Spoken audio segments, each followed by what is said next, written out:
Welcome to Pod Save America. I'm Jon Favreau. I'm Dan Pfeiffer. All right, let's get to the news. Just last week, we were debating on this very podcast whether President Biden should come out in favor of vaccine requirements, which the White House had been hesitant to do. All that changed on Tuesday when the president not only urged cities and states to require proof of vaccination for restaurants and other public spaces, he also called out Republican governors who've banned businesses and schools from requiring vaccines or masks. Here's a clip. If some governors aren't willing to do the right thing to beat this pandemic, then they should allow businesses and universities who want to do the right thing to be able to do it. I say to these governors, please help. But if you aren't going to help, at least get out of the way of the people who are trying to do the right thing. So when we talked about this last Monday, Tommy and Lovett argued that Biden himself using the bully pulpit to push vaccine requirements might risk further polarizing the issue. I disagreed. What do you think? Should I say you're both right or should I say you're both wrong? I mean, the hottest take would be that we're both wrong, and then you can just slide right in there as the right one. I think, I don't know whether you're both right or you're both wrong. It's not the most collegial answer, but it's the hottest take. That's the goal, right? Is the hottest take. That's what we're doing. Tell Elijah to get this clip ready because this is gonna be searing hot take. No, in all seriousness, it is definitely going to polarize the idea of vaccine mandates more. But I think that is also a risk worth taking. I don't think there's another choice. In an era of negative polarization, Joe Biden speaking about anything will polarize it in some way among Republicans, right? If Biden were to come out and announce that he has decided the grass is green and the sky is blue, there are going to be some of the Republicans who are going to switch their opinion and think the sky is green and the grass is blue. Like, that's just the world in which we live. But he should do it because it's the right thing to do. These governors are killing people. It seems like a horrible thing to say, but people are going to die because of this. People are going to get sick because of it. People are going to lose their jobs because of it. Kids are going to miss out on school and have their education messed with because of it. And he should absolutely call it out because the people Joe Biden is right on the science. He's right on the medicine, and he is right politically. In these states, the majority of people agree with Joe Biden about mask mandates and vaccine mandates and those situations. But so he should absolutely call it out so that the residents of those states know whose fucking fault it is that this is happening. It's not Joe Biden's fault. It's not random unvaccinated people going around. It's a bunch of Republican politicians who are doing performative cruelty on behalf of a minority of their citizens who have a disproportionate amount of political power. And I am very worked up about this. It is because you know who was being, this may seem obvious right now, but the people who are at most risk because of this are the kids who have no choice about being vaccinated.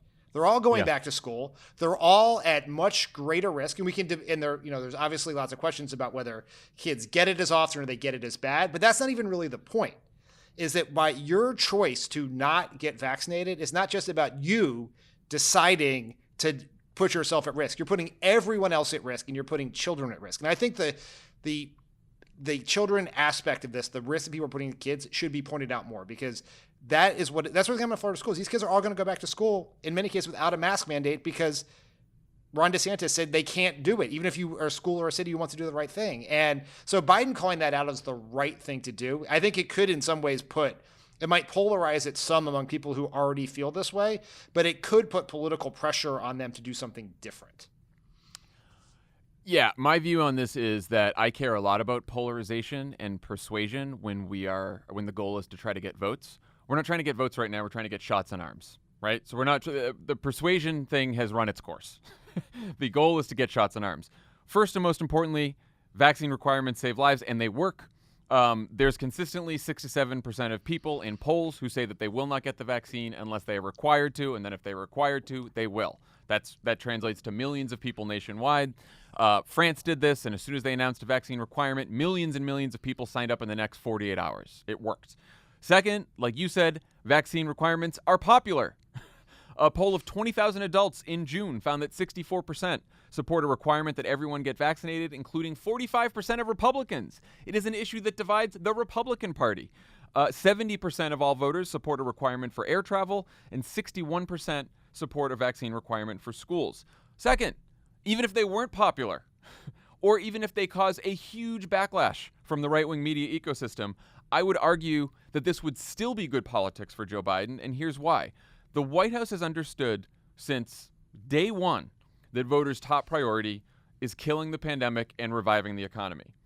And this is how you kill the pandemic. And I don't think you can crush the pandemic without a vaccine requirement at this point. Persuading vaccine-hesitant Americans will only get you so far, and it will definitely not get us anywhere close to herd immunity, which we may never reach anyway at this point.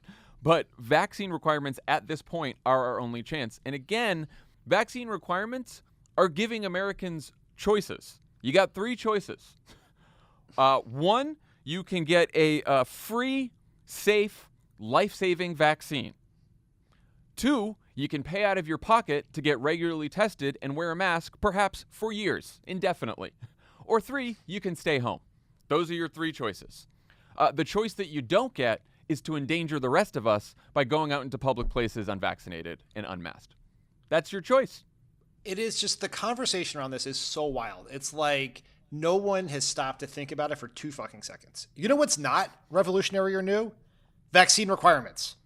Kyla starts preschool this week. You and I have to go to her doctor and get her doctor to sign a piece of paper where it says she's been vaccinated against a whole bunch of diseases that have been controlled for decades. Yet, a whole bunch of people think they have a right to get on a fucking airplane unvaccinated for a virus that is raging across the country right now. If you go to colleges require vaccination, right? It is just absolutely wild. You do not have unlimited freedom, right? There are privileges and requirements of citizenship. There's a reason you have to wear a seatbelt when you're in a car, or you have to wear a helmet if you drive a motorcycle, because your freedom to choose that costs us all this money, because you end up getting injured, killed, ending up in the hospital. There are requirements. This is a basic thing. And you're right. If you want to stay home, you can stay home. You can do that. But you do not have a right to get on an airplane. You don't have a right to bring a knife on an airplane, or frankly, even a bottle of water through the airport security these days. And so this keeps being treated in the conversation around it as if this is some crazy thing that was just invented by George Soros and a bunch of Hollywood elites. It has been the common way in which we have done things since vaccines were invented. And it's not radical to do it now. It's not. And Democrats should not shy away from this. I lean into this fight. Do not accept the Republican framing here that this is some fucking federal government mandate, blah, blah, blah bullshit. We are the ones offering people a choice. Republicans are not offering people the choice to live in a country where it's safe to be in public. That's the difference. Do you know what's big government authoritarianism? Governors telling local cities and schools that what they can teach in classroom, or whether kids have to wear masks or not. That is not freedom or individualism. That is big government authoritarianism. And just which brings us to these Republican governors that Joe Biden was talking about. They obviously didn't take too kindly to Biden's suggestion. Florida's Ron DeSantis, who signed an executive order this week threatening to withhold funding from schools that require mask mandates amid a record number of COVID cases and hospitalizations in his state, including 21,000 infections among children just this week. He had this to say to President Biden. Joe Biden has taken to himself to try to single out Florida over COVID.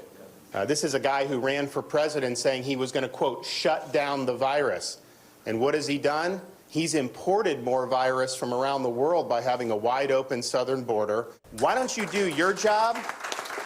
Why don't you get this border secure? And until you do that, I don't want to hear a blip about COVID from you. Thank you. Now is the moment where I once again remind you all of the following Politico headline from March 18th, 2021. How Ron DeSantis won the pandemic. Dan, tell us how he did it. How did he win this pandemic? By having record hospitalizations, record COVID cases, months into the vaccination campaign? Must we insist on making all the same mistakes over again? Right? This is it is like this is Ron DeSantis didn't win the pandemic. What happened was Republicans spent decades convincing the mainstream media that they had to swerve out of their way whenever there was a chance to possibly say Republicans were right and Democrats were wrong, and they put up a giant fucking journalistic mission accomplished banner in Florida long before the virus was crushed. It's just absolute stupidity. And I mean, like that, like we make this jokes all the time. That's just like Fox News right-wing media Mad Libs, right? Joe Biden, border people. Joe Biden's importing COVID across the southern border. What the fuck are you talking about? It's spreading in your state, which I would mind you is not on the border. You are surrounded by water unless you are worried about people coming in from Georgia and Alabama, right? Like, it is just so stupid. And everyone's like, "Yay, what a smart thing to say." This is a Fox thing now, and it started showing up in some polls because they've done some polls on like who is to blame for the rise in COVID cases, and the majority of Americans say the unvaccinated. But then when you look by party split, many Republicans, if not a majority of the party, I can't remember the poll, now say that foreign travelers or foreigners from into the United States are responsible for the rise in COVID cases. And sure enough, on Fox, you see all the time what DeSantis is saying is that somehow it is this what's happening at the southern border and people coming in from Mexico that are bringing in COVID, and that's why we have rising cases now. That's the new conspiracy theory floating around on the right, which neatly ties together COVID denialism with their immigration attack. This reminds me of when Tom Cotton, double Harvard graduate, in 2014 when he was running for Senate, threw out there the idea that ISIS was infecting undocumented immigrants with Ebola and sneaking them across the border as a bioweapon. Yeah, real bank shot there. That's the triple Lindy of right-wing paranoia right there. Jesus. I mean, it's not just DeSantis. Jen Psaki pointed this out at the White House briefing. 7 states have both a statewide ban on mask mandates and a prohibition on school districts from requiring masks in schools. And some states, as you pointed out, have even banned businesses and universities from requiring workers and students to be vaccinated. In Texas, a teacher can be fined if they ask a student if they're vaccinated or if they ask unvaccinated students to wear a mask. Unfucking believable. My question is, how does Biden crush the pandemic when governors of big red states like Florida and Texas refuse to require masks or vaccines? He probably can't. Yeah. Right. I mean, what I think they are doing, and I think it's using the limited tools in their toolbox, is they are now working aggressively to encourage businesses and others to put in place vaccine mandates. Yeah, and I think that's probably how he does it. He gets around these governors by just appealing directly to businesses, universities, and other private sector entities that could impose these vaccine requirements on their own. And he has been using the bully pulpit, if you will, to raise concerns about Delta. And we've seen that is working, right? We are seeing record numbers of new vaccinations on a daily basis coming out of the White House COVID team. And so there was a group of people who were unwilling to be vaccinated prior to this, who now see the spread of Delta and are worried about it and are getting vaccinated. Now, that's not happening at anywhere near the rate we need it to, and it's certainly not happening with the sort of geographic diversity that we need it to, because one of the problems we have is this right now, where COVID is the worst happens to be in the places that are least likely to get support from their local elected officials for mask mandates and for businesses to put in place vaccine mandates. And so this is very, very hard. It is like these people the Republican politicians are making it, they're screwing everyone right? Because what happens in Florida, Texas affects everyone else in the country. But Biden's doing what he can do, but we should be crystal clear that it is limited. He has limited authority to do this. One thing that I think is interesting is that there was a report that Defense Secretary Lloyd Austin was looking at getting a vaccine mandate in place for all active duty troops. That would go a huge way of doing it. You have sort of like every person vaccinated helps a lot. And so you're going to sort of, there's not one thing that you can do to get it done, but there's lots of things that are happening that are clearly having an impact. And I think part of the strategy in Biden's speech, calling out Republican governors, which, Biden doesn't tend to call out Republicans a lot, is to make it clear who's at fault here. And, sure enough, according to a new St. Pete poll in Florida, Ron DeSantis' approval went from 55-40 in May to 44-49 today. And you have to wonder if that has to do with the fact that his state is now seeing record COVID cases and hospitalizations, and people are not that happy with the way he's handling the pandemic. I don't know what else it could be. What do you think? I think that's right. He's certainly suffering from the fact that I think a lot of people in Florida and around the country thought this was largely behind us, that we were on a sort of inexorable path towards normalcy. And now we have taken a huge step back. It just in people's lives, right? People are putting, either because they have to or because they choose to, are wearing masks. Kids are going back to school. And I think there was a lot of hope that that would feel much more normal, maybe no masks, maybe much less fear of COVID, the world in which like one kid coughs and everyone is in a panic. If you've ever had to stick a Q-tip up your child's nose for an antigen test, that is a fucking horrible experience. And parents are having to deal with that. And so that's obviously affecting him. What that means for 2022 or his role as the 2024 non-Trump frontrunner, I think is a very different question. But in the moment, it is clearly hurting him.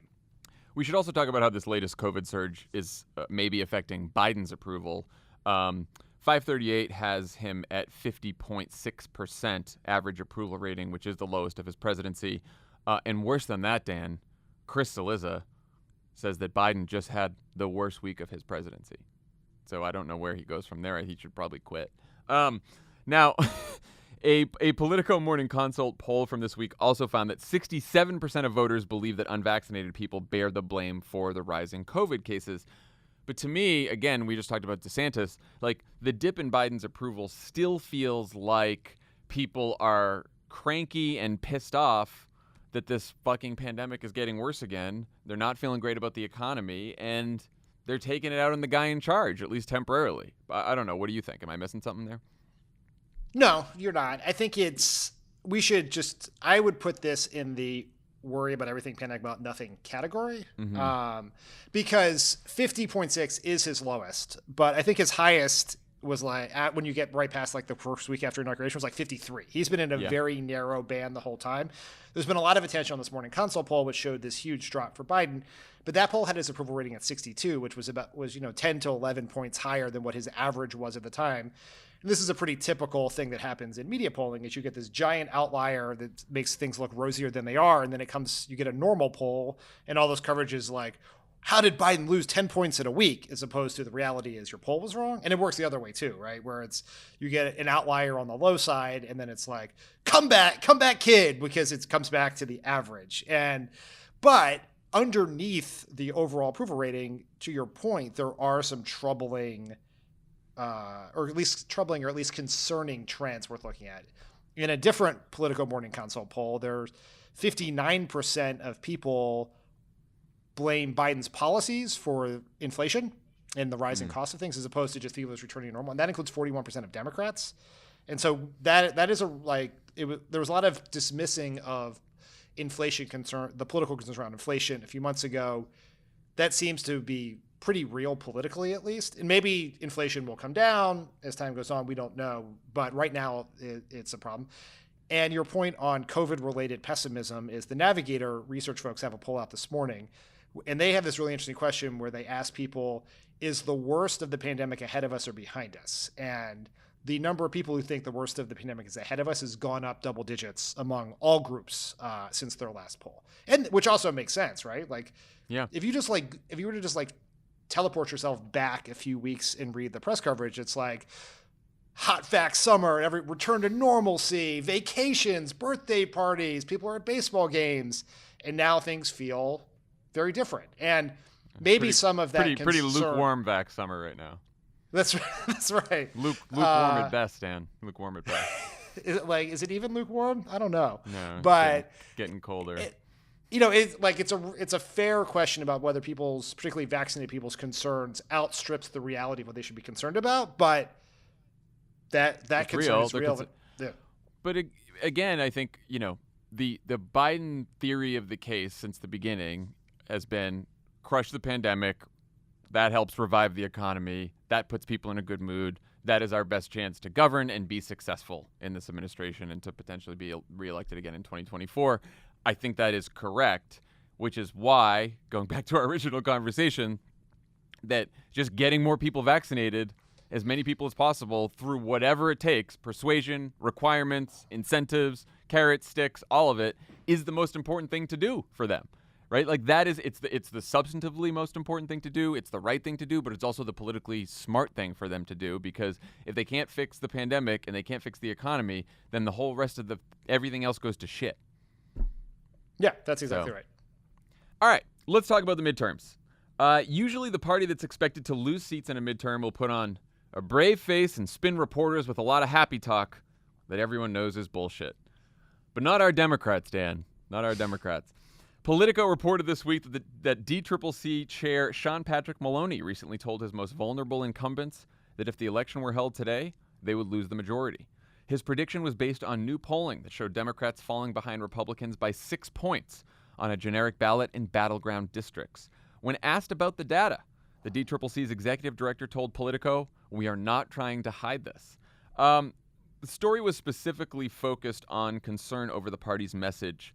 What is that concern, and do you agree with it? Well, first I want to just say kudos to Sean Patrick Maloney and the DCCC. This is the right thing to do. It is, right? yeah. I was thinking about happy this. talk doesn't get you anywhere. Just saying, I was thinking telling everyone, like, we're fine, we're going to win, it's great, blah, blah, blah. Like, yeah. Everyone in the party, donors, activists, members, need to be crystal clear about how steep a hill we have before us.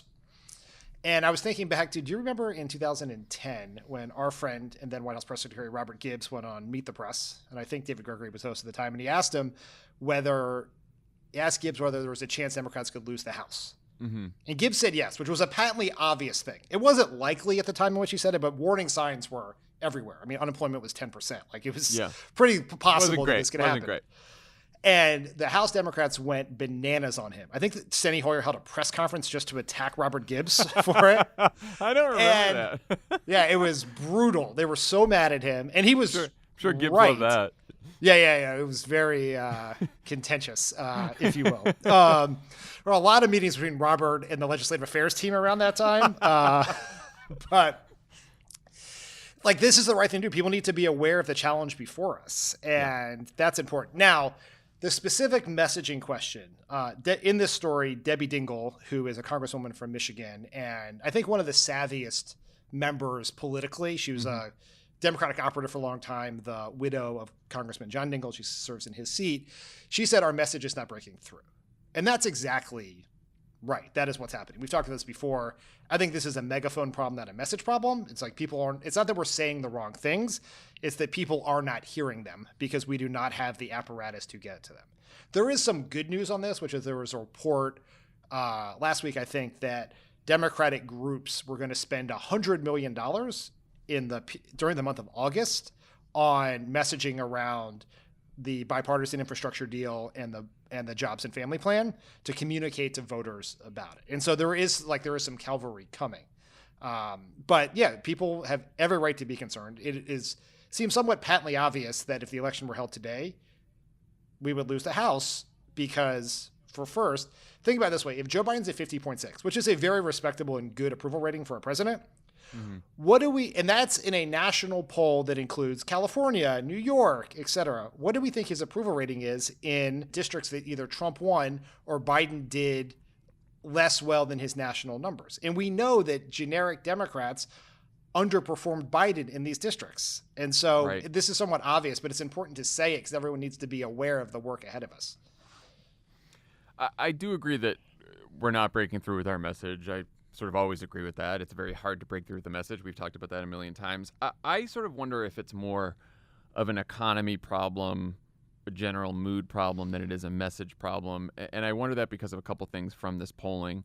You know, they said that both the American Rescue Plan and the American Jobs Plan in this polling are incredibly popular with swing voters in battleground districts, right? Not just like base Democrats. People love these plans.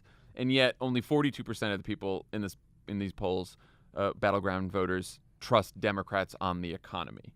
And so, Debbie Dingell said that when she goes home to Michigan in her district, people said that Democrats aren't doing enough to boost the economy. So clearly, it seems like there is some financial concerns around the country, economic concerns around the country, and people don't feel the economy is where it should be, and they don't see Democrats doing enough to fix it. Now, partly that can be solved by, better messaging and spending a lot of money delivering that message to voters and saying, "Oh, look, we are doing a lot to help you. Here's what we've already passed, and here's what we're fighting for now." I think that's a necessity. But I wonder if it doesn't truly get fixed until the economy gets fixed and things are going well, and people say, "Oh yeah, now I feel like I'm doing better in my own life, and I'm looking around the economy and things are good." I don't know. I mean, Joe Biden mailed $1,000 check to tens of millions of people, and it didn't affect his approval rating. That does speak to the limits of what else are they going to do that's more popular, like the stuff or more impactful to people's lives. No, I guess what I'm saying is, like, until inflation comes, until people say, okay, inflation really isn't a long-term problem. It was temporary. It's coming down, and now I'm in a better mood. Like, I think that, one thing you keep seeing in these polls and in some focus groups too is people just keep mentioning the inflation issue, and they're saying, yeah, maybe he gave me $1,000 check, but now prices are rising. So what the fuck? Which is something Joe Biden has very little control over. Almost. Yeah, no, that's the challenge. Which is always the truth with the economy. The president gets all the blame and all the credit and has only limited influence on what actually happens. I remember us watching bank default rates in Greece being a really relevant re-election factor for Barack Obama. Wow, yeah. So you have a couple of choices here. And I think we cannot leave this topic of keeping the House without pointing out that all of the messaging, billions of dollars in ads, would be less impactful than passing a one-page bill in the Senate that banned partisan gerrymandering. That's the biggest problem. And that is not the DCCC's fault. It's not Sean Patrick Maloney's fault. That's Joe Manchin and Kyrsten Sinema's fault, because everyone else is for that. They passed that. But if I had a choice between $100 billion in Democratic ads between now and November, or passing the one-page ban on partisan gerrymandering, about what would help us the most in keeping the House, it would definitely be the gerrymandering ban. I completely agree with that, though I was sort of thinking about it from the other perspective, which is in a world, I don't want people to think that the reason that the House is in jeopardy is only because of Republican gerrymandering, even though that's the biggest reason. That if there were no gerrymandering, we would still see polls like this where the Democratic challenger or the Democrat is 6 points behind a Republican in a battleground district. We have other problems to fix. So I don't want people just thinking our message is perfect, and if only we just passed independent redistricting commissions, everything would be great. Yeah, we should undo independent redistricting commissions and eliminate 10 Republican states in California as one possible fucking idea, which I think you can't actually do because it was passed by ballot initiative, but you get my point. But the other thing, just not to be overly dark about this, but this is a poll of ungerrymandered districts. We don't even know how gerrymandered the districts are. That's what I'm saying. Right. This is best case scenario, people. We got a lot of problems. But I think the other messaging question here is, and I think this will lead us into our next topic, is should we spend money and time and energy advertising what Democrats have done to make your life better, or should we spend time and energy advertising what Republicans would do to make it worse? Great segue. So in an effort to be constructive, instead of just us worrying out loud, we conducted a poll with our friends at Data for Progress where we asked people how they felt about a bunch of shit Republicans have done over the last few years. Here was the list. Striking down sections of the Voting Rights Act and making it harder to vote. Packing the judiciary with right-wing judges. Cutting taxes for the rich. Blocking action on climate change. Trying to build a border wall. Supporting Trump. Repeating the big lie. Voting to overturn the 2020 election. And encouraging violent protests at the U.S. Capitol on January 6th. Here are the top 5 things that people disapprove of the most from that poll. Number 1, inciting insurrection, 70%. Comforting, that's number 1. Number 2, tax cuts for the rich, 58% disapproval. Number 3, attacking voting rights, 57% disapproval. Number 4, climate denialism, 55% approval. And number 5, spreading the big lie, 54% disapproval. What do you think about those results, and is there a message somewhere in there? Because there was a lot of different things. What I think this poll proves is that there is a huge opportunity to brand the Republicans in a negative light for voters. Generic Republican is not the anvil around the neck of the Republicans on the ballot that it can be and should be. And I don't think this poll yet answers the question of exactly what that should be, but it is very clear to me from looking at this. And I recognize that I am doing the thing where I look at a poll and use it to confirm all of my prior opinions, but that it shows that, it's so strange that there is, people do not like Republicans. People will like Republicans even less the more they knew about them, and they don't know enough about Republicans. And so I think there is definitely, there are lots of opportunities here. I think what this poll shows is that there could be real benefit in a message that paints Republicans dramatically out of the mainstream. That's what a lot of this is, right? Is that it's radical Republican is essentially the framework we would use of, big lie, don't believe in the science around climate change, hang out with people like Marjorie Taylor Greene and Matt Gaetz. That is one narrative about the party that would, I think, have some impact with voters, particularly voters who maybe voted for Biden at the top of the ticket and a Republican on the congressional or Senate level, that they could be persuaded that this party is a lot more Trump-like than they thought. Yeah, I should have said there were two things on that list that I left out, which was we also tested Matt Gaetz' scandal and Marjorie Taylor Greene's comparisons of the House mask mandate to the Holocaust. And, of course, the disapproval for both of those was off the charts. But I didn't sort of include it because I seriously doubt that a Democrat running against a Republican in some far-flung district is going to somehow successfully tie that specific Republican to what Matt Gaetz or Marjorie Taylor Greene did. You can, of course, call them out for not calling out Matt Gaetz or condemning Matt Gaetz and Marjorie Taylor Greene, right? You can say, you're part of this party. You didn't say, I think that's fine. You can do that. But I doubt that's sort of a larger strategy available to the party to just pick out two scandals and make a bigger thing about it. Can I just push on that for a sec? Sure, yeah. Do you think the Republican strategy of putting AOC, Ilhan Omar, which is obviously an incredibly misogynistic and racist approach, or in using Nancy Pelosi for decades as the face of the Democratic Party, do you think that worked for them? And if it did work for them, why wouldn't it work for us? I don't think there's a ton of evidence that worked for them. I think that they were so in 2018, they did this a lot, and it certainly didn't work for them in 2018. Obviously, in 2020, they did much better in the House than we thought they would. I think there may have been some success framing the Democratic Party as more liberal or potentially more radical as a party than its standard bearer, Joe Biden.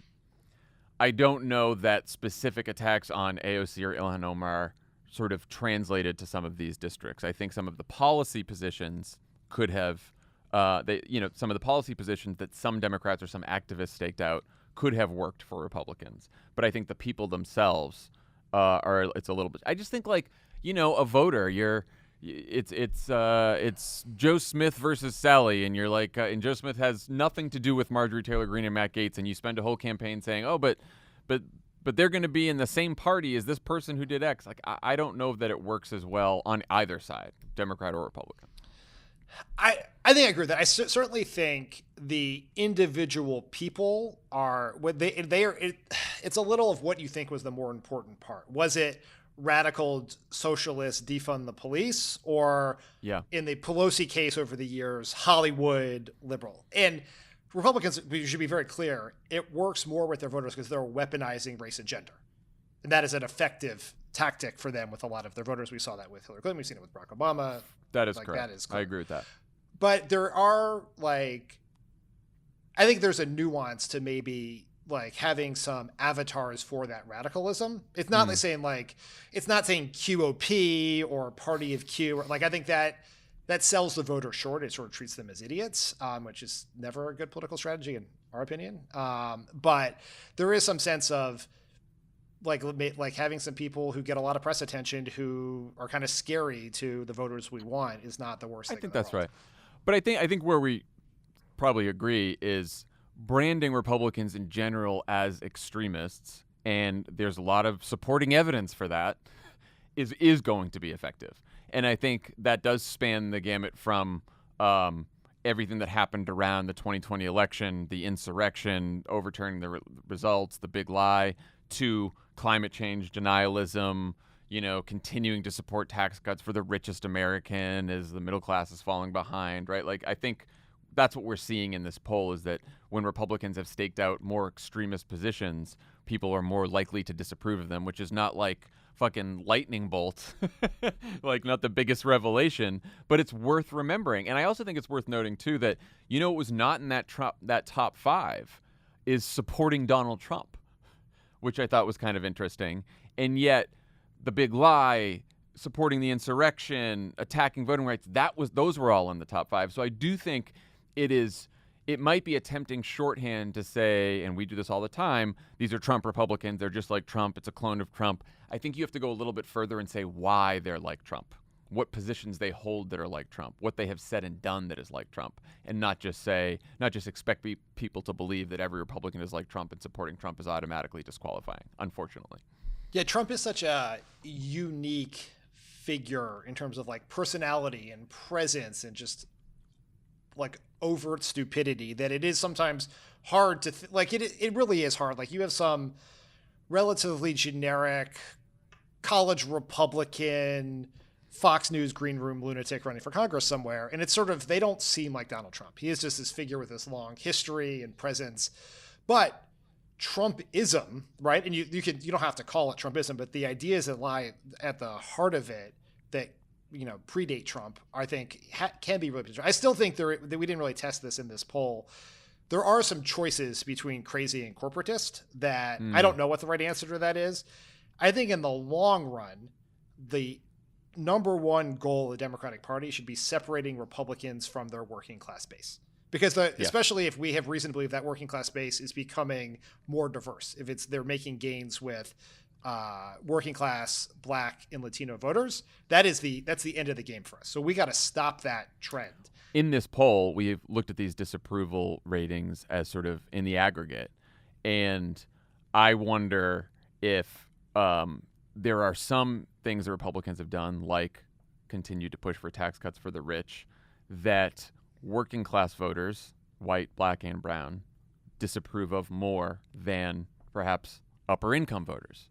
Right. And then I do think there are voters in the suburbs, college educated voters, who may have been, George Bush Republicans, Mitt Romney Republicans, and now they voted for Joe Biden for the first time, and they might care more about Republicans inciting insurrection, spreading the big lie, trying to overturn the election. So it could be different messages work for different demographic groups that we need in the Democratic coalition. Yep.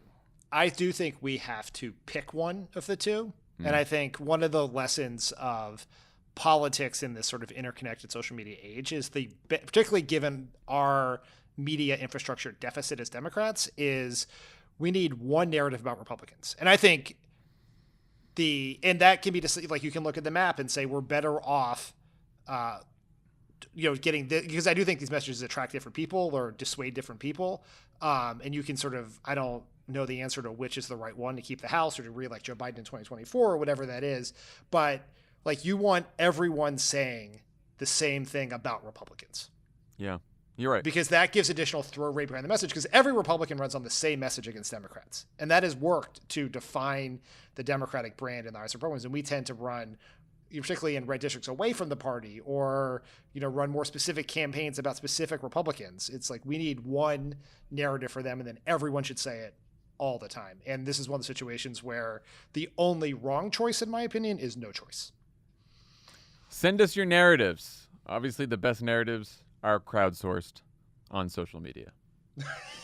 Yes. You know what? Actually, go through your Twitter timeline, find your tweets that got the most engagement, send those to us. That's what we're looking for. Everyone have a great weekend, and we'll talk to you next week. Good news, you can now binge the entire season of Edith, a scripted podcast from Crooked and Q-Code. As Vulture puts it, Edith is a fiction podcast that stands as a really good time minute to minute, and that's no small feat. And don't miss the latest episode of America Dissected, where Dr. Abdul El-Sayed is joined by the author of The Green New Deal, Rihanna Gunn Wright. Listen to Edith and America Dissected wherever you get your podcasts.